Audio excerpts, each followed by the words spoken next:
Hello everyone, আর একটা নতুন ব্লগের উদ্দেশ্যে আমরা ছুটে চলেছি। আজকে এমন একটা জায়গায় যাচ্ছি, অবশ্যই মন্দির, যে দেবতা সবসময় দুর্বলদের পক্ষে থাকেন, সবলের বিপক্ষে, দুর্বলের পক্ষে, এবং তার দেহ নেই, শুধু মুখটা আছে।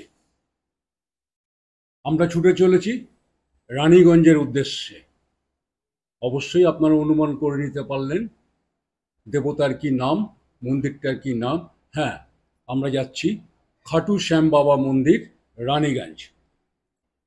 আজ আমার সঙ্গী মিমি ও চন্দনা, আমরা তিনজনেই বেরিয়ে পড়েছি।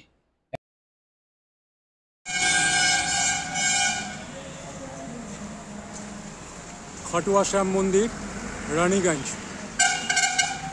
আমি এখন দাঁড়িয়ে আছি রানীগঞ্জ মোড় থেকে স্টেশন পর্যন্ত এনএসবি রোড।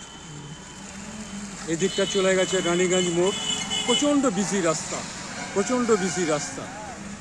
এ পাশটা চলে গেছে রানীগঞ্জ স্টেশন, বাজার এবং মেজিয়া বাঁকুড়া যাওয়ার রাস্তা।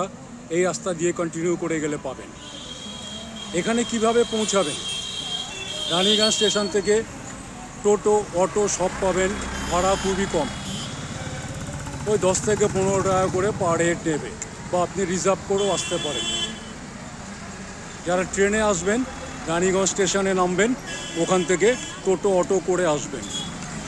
যারা বাসে আসবেন মেনলি রানীগঞ্জ মোড় থেকে ন্যাশনাল হাইওয়ে ধরে, তারা ডাইরেক্ট এই মন্দিরের সামনে এসে নামবেন।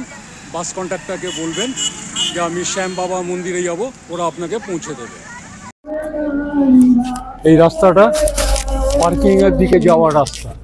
যারা নিজস্ব গাড়ি নিয়ে আসবেন তারা গেট থেকে ঢুকে বাঁ দিকে সোজা নিচে চলে যাবেন। পার্কিং, বিশাল পার্কিংয়ের জায়গা আছে, 150-200 গাড়ি এখানে দাঁড়াতে পারবে। গেট থেকে ঢুকেই ডান দিকে জুতো রাখার ব্যবস্থা, এখানে আপনি জুতো রেখে মন্দিরে প্রবেশে স্টলস, আপনারা পুজোর প্রসাদ ইত্যাদি এখান থেকে কিনতে পারবেন। বিভিন্ন রকম যে ভোগ, যে ভোগের রেস, এটা হচ্ছে মন্দির অফিস। আমার মনের মধ্যে শুধু একটাই প্রশ্ন, দেবতা আছেন, তার মূর্তি বা মুখ আছে, কিন্তু দেহ কেন নেই? এই উত্তর খোঁজার জন্য আমি ঢুকে পড়লাম অফিসে। मैं पवन केजरीवाल श्री श्याम খাটুয়া শ্যামজি মন্দির আজ দর্শন করতে এসেছি। আপনারা তো খাটুয়া শ্যামজি সম্বন্ধে আপনাদের কোনো সম্যক ধারণা নেই, আমার নিজেরও নেই। আমিও ব্যাপারটা জানি না, বুঝি না যে ইনি কে, দেবতাদের মধ্যে ওনার কোথায় স্থান। এটা জানার জন্য আমি ওনাকে সামনে পেয়েছি, ওনার সঙ্গে আলাপ হলো। ওনার মুখ থেকে শুনুন এই মন্দিরের মাহাত্ম্য। যখন মহাভারত যুদ্ধ চলছিল, তো বর্বরিক নামে একটা ভীমের পুত্র ছিল। হ্যাঁ, সে ভগবান শিবজির আরাধনা করেছে। শিবজি ওকে 3টা বান দিয়েছে। হ্যাঁ, বলে এ বান থেকে তুমি সবাইকে পরাক্রম করতে পারবে, তোমার সামনে কেউ টিকতে পারবে না। হ্যাঁ, কেউ থাকতে পারবে না। ও ব্রাহ্মটা মা কাছে আশীর্বাদ নিয়ে চললো কি যে হারবে তার সঙ্গে আমি থাকবো। হ্যাঁ, তো মহাভারত যুদ্ধ চলতে দেখতে গেল। তো কৃষ্ণ ভগবান তো ত্রিলোকীনাথ, সে বুঝলো এই লোকটা আসলে তো যুদ্ধ ওরা হারছে, তো ওরা জিতে যাবে, এই চলে গেলে। তো কৃষ্ণ ভগবান একটা রূপ, ব্রাহ্মণের রূপ ধারণ করে বড়বড়ির কাছে গেছে। ও বড়িকে যাই বলছে আমাকে তোমাকে কিছু দান দিতে হবে। বলে আপনি যা খুঁজুন, বলে তোমার হ্যাঁ আর শীষ চাই। আমি আগে বলো আমি তোমার, ও বললো আমি 3 বান থেকে আমি সব করতে পারি। এখন भी আমাদের রাজস্থানের চুলকানা ধাম কাছে একটা পাহাড় আছে, পিপলের পত্তা আছে, ওখানে শিবজি এই কৃষ্ণ ভগবান লিয়েছিল। আমি বাংলা ভালো করতে বলতে জানি না, তাহলে বলছি। হ্যাঁ, কৃষ্ণ ভগবান পরীক্ষা নিতে বললো একটা বান দিয়ে তুমি দেখাও তুমি সব ছেদা করতে পারো কিনা এক বৃক্ষে। উনি পায়ের নিচে বানটার একটা পাতা রেখে নিল, সে সব বানে ছেদা করে ওনার পায়ের নিচে তীরটা এসে রেখে এলো। তাহলে তীর ভগবান কৃষ্ণ ভগবান বুঝে গেল ওই তো পরাক্রমী লোক। তো ওর শীষে দান চাইলো, বলে আমাকে দান চাই তোমার সঙ্গে। তো তোমার কি চাই, তোমার শীষের দান চাই, হ্যাঁ। তো শীষের দান দিয়েছে, উনি দান দিয়েছে, কৃষ্ণ ভগবান ওনাকে এটা দিল, বললো কি কলিযুগে আমার নামে তোমাকে পূজা যাবে। তো শ্যামজি, তোমার নাম শ্যাম থাকবে, আর তোমাকে যে পুজবে সে কলিযুগে ভগবান তুমি থাকবে। তো খাটু নামটা কোথেকে? এ খাটুতে সৃষ্টিটা পাওয়া গেল, হ্যাঁ। সেই জন্য খাটুওয়ালা শ্যাম বলে ওখানে পূজা হয়, হ্যাঁ, ওখান থেকে হয়। আপনাদের এখানে মূল যে ঠাকুরের মূর্তি আছে, বডি নেই, শুধু মাথাটা। ঠিক আছে, জি স্যার, অসংখ্য ধন্যবাদ। সেই জন্য আমরা খাটু শ্যামজি শ্যাম বলে হারে কা সারা বলি।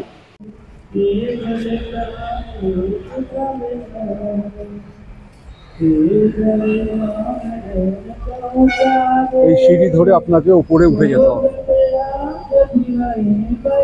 মন্দিরটা যে ফ্লোরে আছে, এখন আমরা সেই ফ্লোরে এসে পৌঁছে গেছি।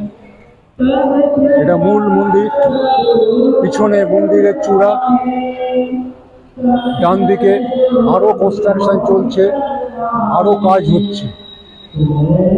এখানে হাত ধোয়ার জায়গা, এরও ব্যবস্থা আছে।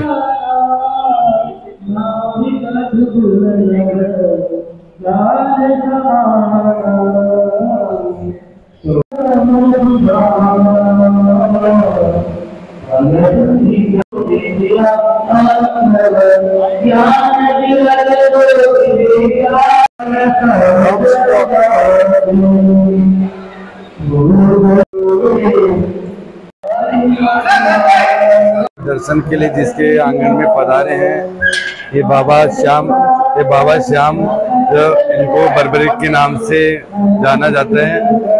ये अहलवती के पुत्र थे। इन्होंने अपनी धनुधर विद्या के कारण महाभारत में रणभूमि क्षेत्र में यानी जो पक्ष पराजय हो रहा है उसकी तरफ में उनके सहयोग के लिए आगे बढ़ रहे थे। तो उन्होंने धनुधर विद्या के कारण श्री कृष्ण भगवान ने इनकी परीक्षा ली तो उन्होंने धनुधर विद्या में एक पत्ता पान का अपने पैरों तले दबाया। उसके कारण धनुविद्या के दोहराने के लिए उन्होंने धनुविद्या का काम किया। धनुष जब चलाए, त्रिगमान जब सब पत्तों में छेद करते हुए अपने पैरों तले आया तो उनका श्री कृष्ण ने फिर देखा कि ये तो बहुत प्रख्यात है, इसका हर पराजय किसी का नहीं होगा, विजय होगी तो कैसे क्या होगा। तो उन्होंने क्या किया, उन्होंने बोला कि हमको वचन दे, वरदान दे। तो वरदान के रूप में श्री कृष्ण भगवान ने इनका अपना शीश का दान मांगा। शीश का दान मांग के इनकी फिर भी ये रुचि रहा कि मैं महाभारत इनको पूरा देखूं। तो उन्होंने उनको श्री महाभारत का जो देखने के लिए एक पहाड़ के पर्वत के ऊपर में इनको शीश को बैठा दिया। उनके ऊपर में दुपट्टा के रूप में जो चंदन जो लगा हुआ है, ये मांगलिक की लकड़ी है। ये जो बाबा है, ये जो बाबा आप जो देख रहे हैं, ये वो सृष्टि की रहता है, वो कलियुगी अवतार हैं। अभी कलियुगी रूप में इन्हीं को साक्षात परिष्ठान हारे का सारा, जो हर इंसान कहीं भी हार जाता है उनके शरण में आता है, उनको हारे को सहारा मिलता है।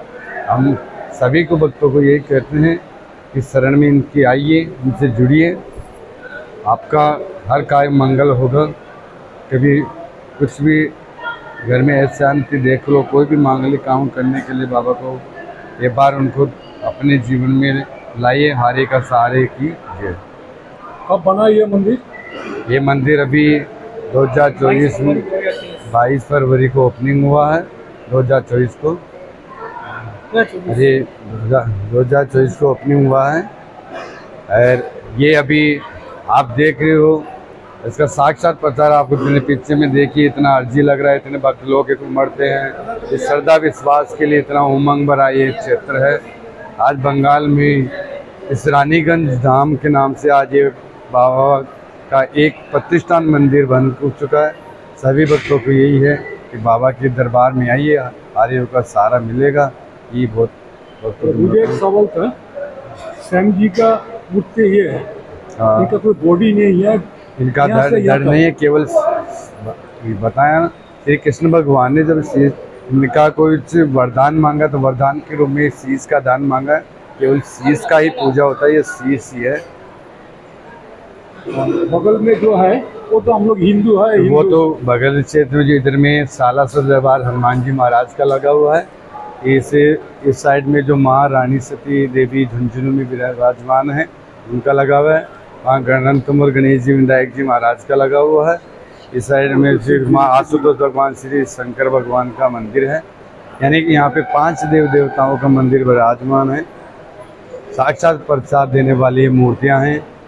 ये हम सेवादार हैं, यहाँ पुजारी के लोग जो पूजा इनकी सेवा करें, हम ये पूर्ण दावे के साथ कि साक्षात ये मूर्ति प्रतिष्ठान में साक्षात प्रसाद देने वाली है। जय श्री कृष्ण। চন্দনা ও মিমি দুজনেই ভক্তি ভরে শ্যাম বাবার পুজো করে নিল।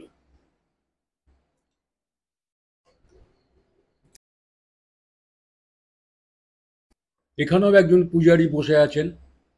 ইনি সব ভক্তদেরকে স্নান জল, প্রসাদ এবং কপালে তিলক কেটে দিচ্ছেন। সবাই এক এক করে কপালে তিলক পরে প্রসাদ নিয়ে আস্তে আস্তে বাইরে বেরিয়ে আসছে। তিলক পরে মিমিকে সত্যিই খুব সুন্দর দেখতে লাগছে। ভেতরে ক্যামেরা অ্যালাউড নেই। এই ভাই প্রচণ্ড আপত্তি করেছিলেন, তারপরে পারমিশন নিয়ে আমাকে ভিডিও করতে হলো। যেখানেই যাই না কেন ফটো সেশন কম্পালসারি।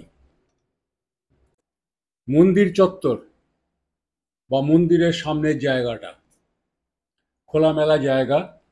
এখানে আপনি ইচ্ছা মতো বসতে পারেন, হাঁটতে পারেন। ম্যাক্সিমাম লোকেরাই এই জায়গাটাকে ব্যবহার করে ফটো সেশন কর্নার বলে।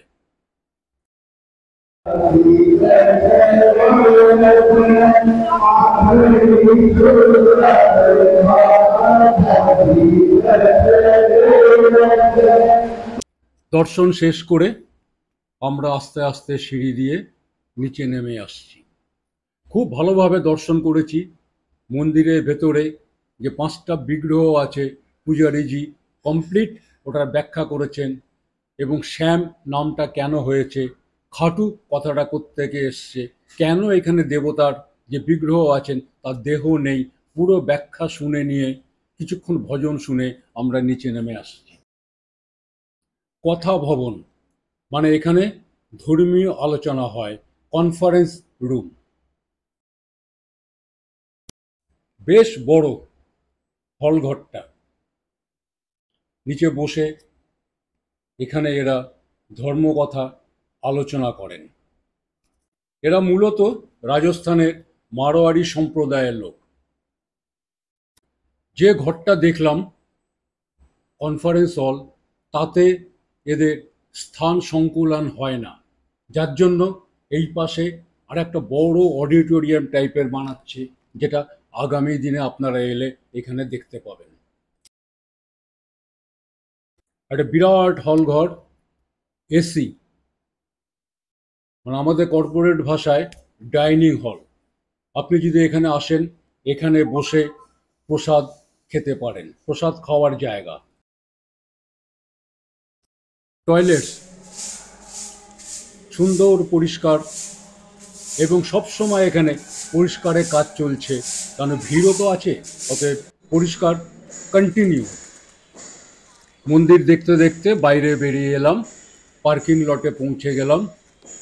গাড়ি নিয়ে আরেকবার প্রণাম করে আমরা রওনা হয়ে গেলাম।